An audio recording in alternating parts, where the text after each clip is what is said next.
Oke, selamat pagi, siang, sore, malam, dimanapun teman-teman berada. Kali ini saya kedatangan satu topik yang menarik sekali. Terkait dengan di mana eksploitasi migas, minyak dan gas di Agimuga, yang mana seluruh rakyat Mimika, terlebih khusus rakyat asli Agimuga sudah menolak.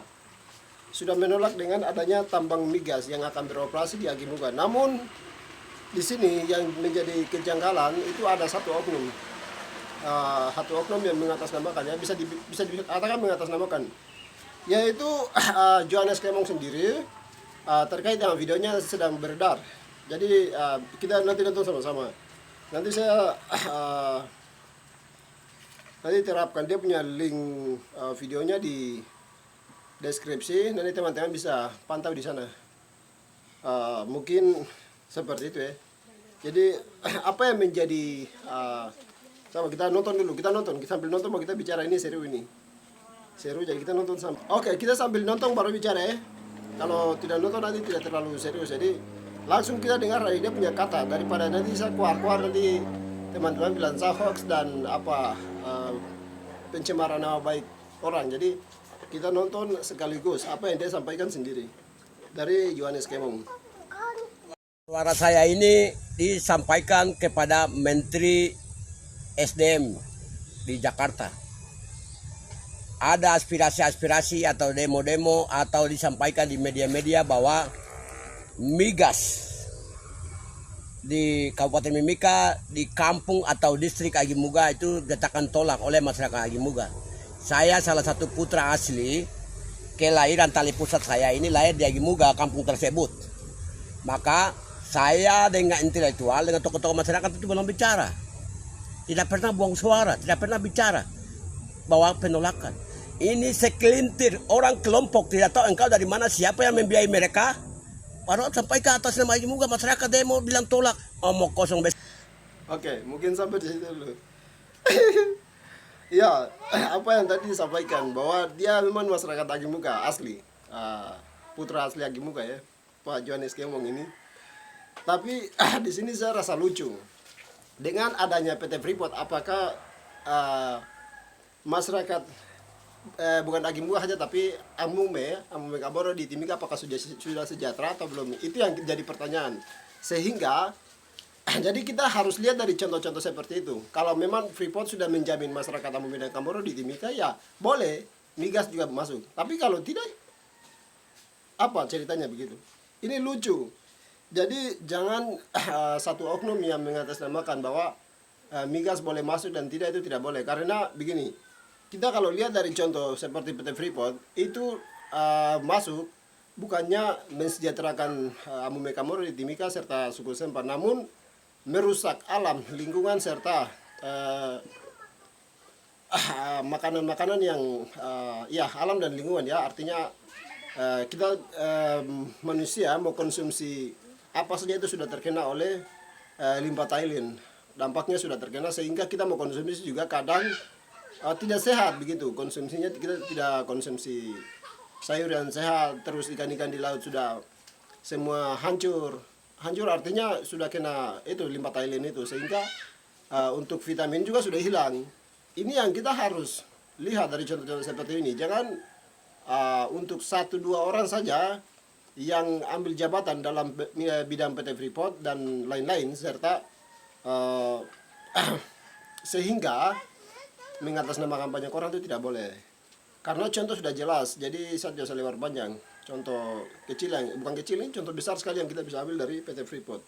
Jadi hadirnya PT Freeport Indonesia di atas tanah Papua, terlebih khusus di Timika, itu bukannya mensejahterakan orang Papua, terlebih khusus 3 suku yang mendiami di wilayah Timika, Amume, Kamoro, dan Sempan.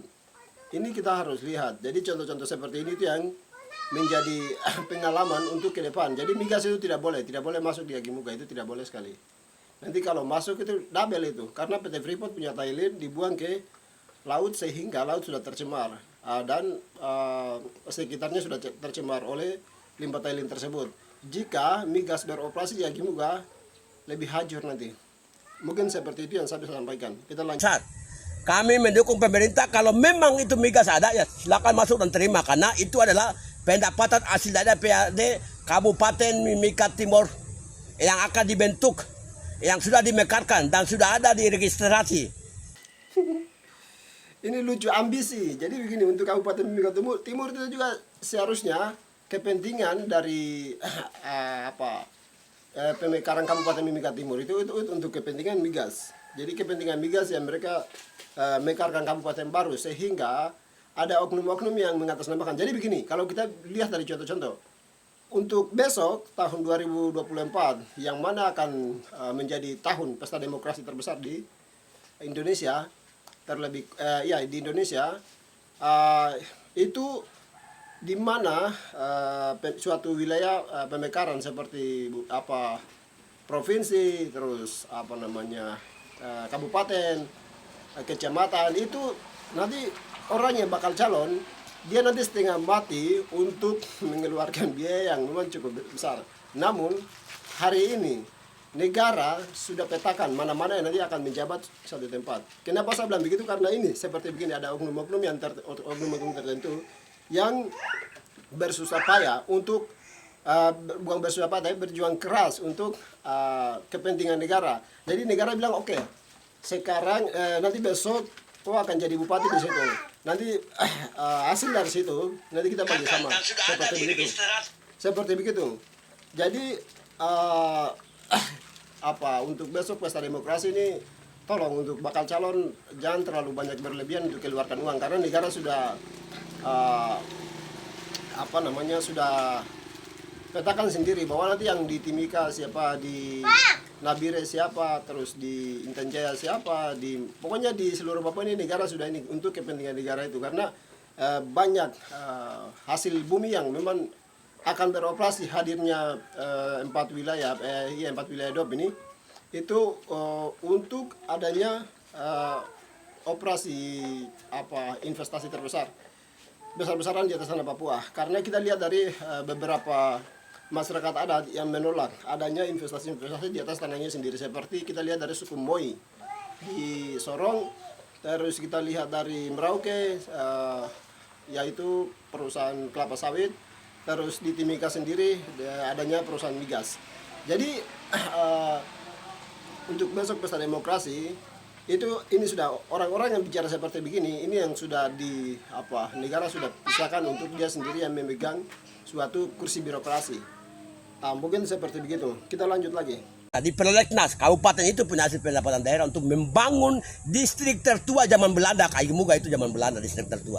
Dan kampung yang paling tertua di Kabupaten Mimika, di daerah pesisir selatan Mimika, Provinsi Papua Tengah. Dan itu tertua. Oke, saya sedikit terkait dengan distrik tertua dari zaman Belanda. Jadi ini memang menarik sekali. Menarik sekali untuk saya bicara. Kenapa? Karena saya bukan orang asli Timika, saya hanya pendatang ke Timika. Namun, saya memang paling kecewa sekali dengan pemerintahan. Saya kecewa dengan pemerintahan. Kenapa?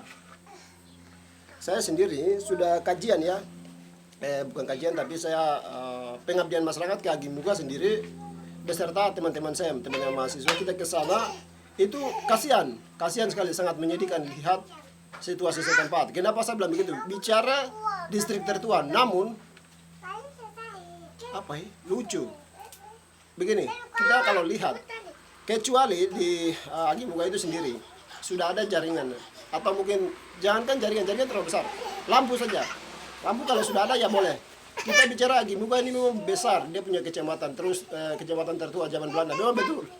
Tapi negara hari ini melihat itu kacamata Jakarta, bukan kacamata Papua, dan bukan kacamata suatu distrik setempat. Kita kalau telusuri lagi ke bagian pesisir dan gunung, itu pembangunan lebih hancur sekali. Kenapa demikian? Karena begini, negara hari ini yang perhatikan, yang lihat bahwa pembangunan di Papua sudah maju, itu hanya di kota saja. Kalau di Agimuga hancur, saya kasih tahu. Jadi kamu jangan coba-coba untuk masuk itu investasi migas itu, jangan coba-coba. Saya memang pendatang tapi saya tidak suka dengan adanya hal-hal seperti begini. Karena begini, di Timika sendiri orang asli Papua, terlebih khusus 2 suku jadi minoritas di atas dia sendiri. 3 suku jadi minoritas di atas dia punya tanah sendiri. Saya kasih tahu. Minoritas artinya dia lebih sedikit dibandingkan pendatang-pendatang seperti kita 5 suku kerabat ini lebih banyak dibandingkan 3 suku asli di Timika. Maka itu tolong kita perhatikan suku-suku asli juga. Kita perhatikan suku-suku asli juga yang ada di Timika. Jadi begini, kalau bicara soal kabupaten tertua dan lain-lain itu saya rasa lucu sekali. Distrik tertua, memang distriknya distrik tertua, tapi apakah pembangunan di distrik tersebut sudah lancar atau tidak, itu yang kita harus perhatikan. Jadi di Agi Muga sendiri itu banyak yang memang belum membangun. Hal itu yang harus Jakarta perhatikan, harus negara perhatikan. Jangan negara perhatikan itu hanya sebatas kota saja, baru bilang pembangunan di atas tanah Papua sudah maksimal. Itu lucu, saya kasih tahu. Kita lanjut lagi. Mimika, Provinsi Papua Tengah. Dan itu tertua. Dan kami intelektual itu sepakat. Rencana pemerintah kami mendukung 100% masuk. Dan kami sangat mendukung. Siap. Bapak Menteri, Bapak Presiden, siap. Program pemerintah adalah kami siap. Dan itu untuk membangun masyarakat, membangun daerah di tanah Papua. Sekian dan terima kasih. Salam Mimika, salam Agi Muga, Amungsa. Amulongo, Nimo Beteme, Saipa. Ini lucu sekali kalau lihat. Jadi ada oknum-oknum yang mengatasnamakan masyarakat untuk kepentingan dia sendiri. Jadi di atas tanah Papua ini bukan hanya di Agi Muga dan bukan hanya di ini. Kita lihat lagi contoh. Di mana saya punya kampung sendiri yaitu Intan Jaya. Dulunya masyarakat akar rumput Intan Jaya sudah menolak adanya perusahaan PT Antam Tbk Blok B Wabu. Namun hal itu diabaikan oleh negara. Aspirasi rakyat dan akar rumput ditolak, diabaikan begitu saja. Namun kesini hadirnya 3 wilayah DOP ya, pemekaran wilayah baru itu mengakibatkan bahwa Intan Jaya itu saya sedikit tanggap ya dengan pernyataannya Ibu Rifka Haluk, yaitu Gubernur Provinsi Papua Tengah, di mana Rifka Haluk mengatakan bahwa Intan Jaya itu nenek moyang kita punya. Nenek moyang kamu di mana? Nenek moyang kamu di mana begitu? Nenek moyang kamu yang kasih tanah itu di mana? Itu tanah saya. Saya menolak dengan tegas. Intan Jaya saya tidak tolak. Saya tidak terima. Intan Jaya saya tolak. Kamu dari mana datang terus mengatakan bahwa Intan Jaya itu kau punya tanah? Tidak. Saya putra Intan Jaya dia tolak dengan adanya perusahaan Antam Tbk Blok B Wabu. Jadi seluruh investasi yang ada di atas tanah Papua itu ilegal. Ilegal ya, saya kasih tahu. Ilegal karena ada oknum-oknum tertentu yang memanfaatkan kesempatan dalam kesempitan. Kenapa demikian? Ini sudah besok pesta demokrasi. Ini yang menjadi mereka punya kesempatan untuk bicara masuk investasi-investasi ke atas tanah Papua untuk kepentingan mereka. Artinya setelah nanti investasi nanti ada munculnya bahasa-bahasa seperti begitu, mereka sudah ada di atas bangku birokrasi. Negara sudah sediakan mereka tempat untuk menduduki bangku birokrasi. Setelah itu nanti negara bilang, saya sudah kasih kamu jabatan, jadi sekarang apa yang kamu kasih ke saya? Artinya seperti pengadaian begitu. Jadi saya kasih gadai kamu dengan bangku birokrasi, bangku DPR atau mungkin bupati dan gubernur. Nanti apa yang kamu kasih ke saya? Itu negara sudah siapkan. Jadi kita masyarakat asli itu kita harus pintar-pintar dengan kita punya orang-orang sendiri. Jadi yang bawa masuk investasi-investasi tersebut bukan negara sendiri, bukan kemauan negara, namun kita punya orang-orang sendiri yang berjuang, bersusah payah, bekerja keras untuk kepentingan mereka. Jadi inti dari video ini, kesimpulan yang saya bisa sampaikan bahwa investasi di atas tanah Papua, saya serta seluruh rakyat Papua, akar rumput Papua menolak dengan tegas adanya investasi yang akan beroperasi. Cukup yang sudah ada itu menjadi pengalaman, itu menjadi guru bagi kami untuk melihat ke depan generasi kita yang akan tumbuh dan berkembang di atas tanahnya sendiri.